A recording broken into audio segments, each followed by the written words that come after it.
c'est le tapioca, la deuxième chose la plus précieuse au monde, après le diamant. Connu encore sous le nom du sauveur, le ngari, le tapioca est la seule nourriture qui est dotée d'une compréhension psychologique, évolutive et concentrée. Si tu n'as pas compris ces mots, c'est pas mon problème. C'est pas moi qui te demandais de fuir les cours de philosophie à l'école. Le tapioca est ce qu'on appelle un leader dans la nourriture. C'est-à-dire, il est la seule nourriture qui peut te sortir d'une situation de famine aggravée. Parce que j'ai jamais compris comment une cuillère de tapioca peut te remplir une assiette. Ça, c'est la seule nourriture qui ne t'abandonnera jamais, pas comme ton ex. Et bizarrement, c'est une nourriture qui répond à toutes les classes sociales. Tout d'abord, on a le niveau classique tapioca, sucre. Ça, c'est le niveau classique. Le genre que quand tu manges là, ça veut dire que c'est fort. Quand on voit déjà quelqu'un manger le genre, si on sent que même le cube pour faire la sauce, il n'y a pas. Après, tu as le niveau étudiant, tapioca, arachide grillé et salé avec le sucre. Quand tu fais la combinaison des trois là, c'est à ce moment que tu comprends en fait beaucoup de choses dans la vie. Après ça, on a le niveau maintenant des gens qui mangent ça parce qu'ils ont envie. C'est-à-dire les gens que quand ils veulent manger le tapioca, ils mettent d'abord le sucre, les arachides, le biscuit, le lait en poudre. Mon frère, c'est l'hamburger. Tu t'es cru dans un restaurant 5 étoiles. Beaucoup de gens vont me dire, mais ce genre de mélange est bon. Allez, donc, laissez ça. Est-ce que tu as mangé le tapioca avec le miel? Il dit que c'est quand tu décharges le miel sur le tapioca que tu comprends en fait que les bonnes choses sont souvent très simples et minimalistes. Mais est-ce qu'on peut parler du tapioca? Et on oublie les gens qui mangent le tapioca avec le sel. C'est quand tu manges le tapioca avec le sel que tu comprends que ton ex avait raison de te quitter. Si un jour tu vois une fille manger le tapioca avec le sel, sache qu'elle ne peut même plus tomber amoureuse. Ne perds pas ton temps, mon frère. Le tapioca avec le sel, c'est un autre niveau. Il faut être d'abord fort d'esprit pour réussir à manger ça. Et je sais pas si je suis le seul qui a remarqué, mais quand tu trempes ton tapioca et tu manges, tu as l'impression que tu as mangé au moins pour 2 semaines. Mais après 3 heures de temps, on dirait que tu as fait 4 jours sans manger. Tellement tu as d'abord faim.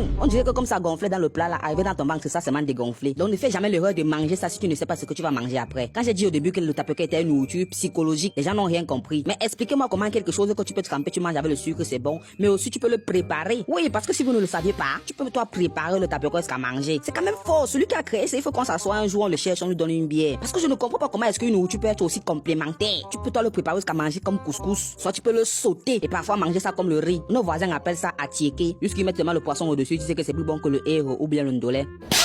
Mais bref, on va pas parler de ça. Laissons-les d'abord comme ça. Mais s'il y a une chose à retenir, c'est que le tapioca est ce qu'on appelle un sauveur universel. Peu importe qui tu es, il peut te dédouaner d'une situation inexpliquée. Si même les mots là tu n'as pas compris encore, c'est ton problème. Mais la question que je me pose maintenant est de savoir, entre le tapioca trempé et le tapioca préparé, quel est mieux?